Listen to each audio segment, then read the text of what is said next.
नमस्कार दोस्तों, मैं शिवानी वर्मा लोकगीत चैनल में आप लोगों का स्वागत है। दोस्तों, आज मैं सुनाऊंगी आप लोगों को एक प्यारा सा सोहर गीत है। ज़रूर सुने आप लोग और बताइएगा कमेंट बॉक्स में आप लोगों को कैसा लगा। गीत का पूरा आनंद लीजिएगा।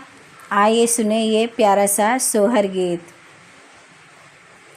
सजिया ही बैठी है धनिया पिया से अरज कर पिया से अरज कर हो पिया रतिया के दिया क्यों सपनवा त गौरा जी के लालनमाई हो पिया रतिया के दिया क्यों सपनवा त गौरा जी के लालनवाई हो।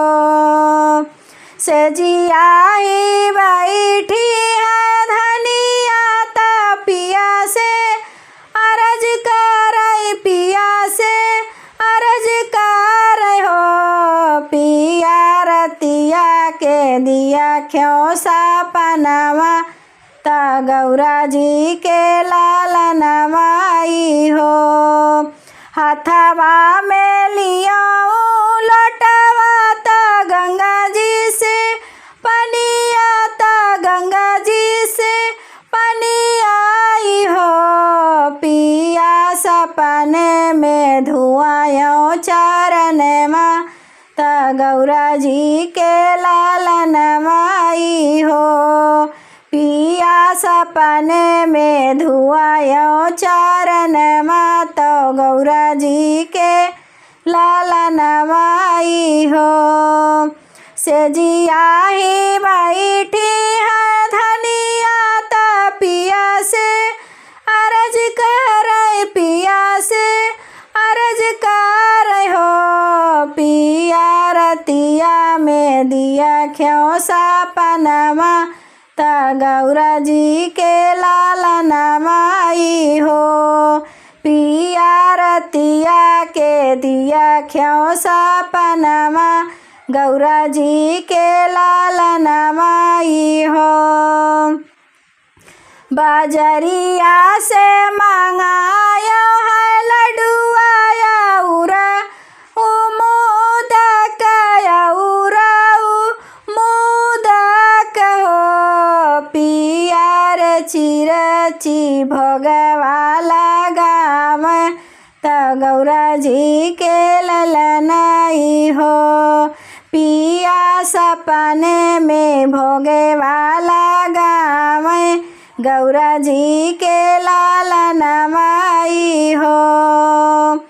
बाजरिया से लड्डुआ मंगाया तयउराऊ मोदक तयउराऊ मोदक हो पिया सपने में भोगवा लगाव त गौरा जी के लालनवाई हो पिया सपने में भोगवा लगाव त गौरा जी के लालनवाई हो।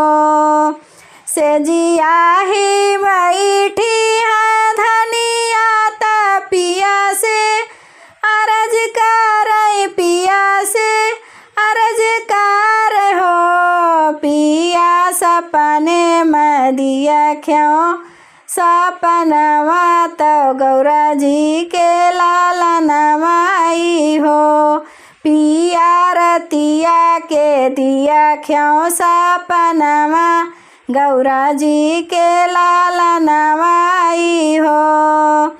सिरवा झुकायो हथवा जोड़ो ता सिरवा झुकायो ता सिरवा झुकायो हो पिया बोले हैं गजानन लालनवा पूरा होई है अरमनवाई हो पिया सपने में बोलाई गौरा जी के लालनवा त पूरा होई है अरमनवाई हो।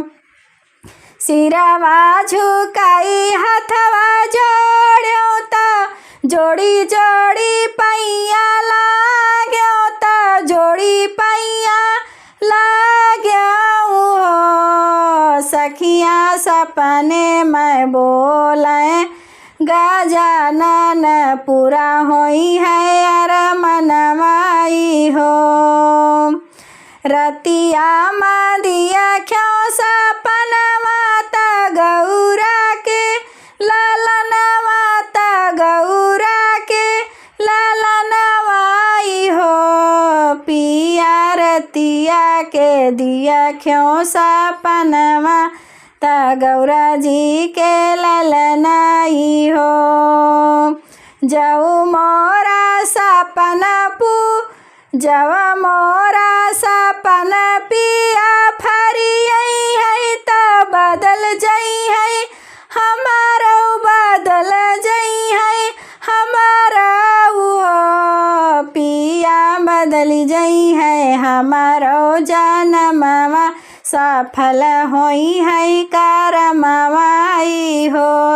पिया बदल जई है हमारो करमवा सफल होई है जनमवाई हो। सेजिया ही बैठी है धनिया त पिया से अर्ज कर पिया से अर्ज कर हो। पिया सपने में दिया क्यों गौरा जी के लालनवा आंगन मोरे खेलाई हो। पिया सपने में दिया क्यों लालनवा तो गौरा जी के ललनाई हो। पिया रतिया के दिया क्यों सपनवा तो गौरा जी के ललनाई हो।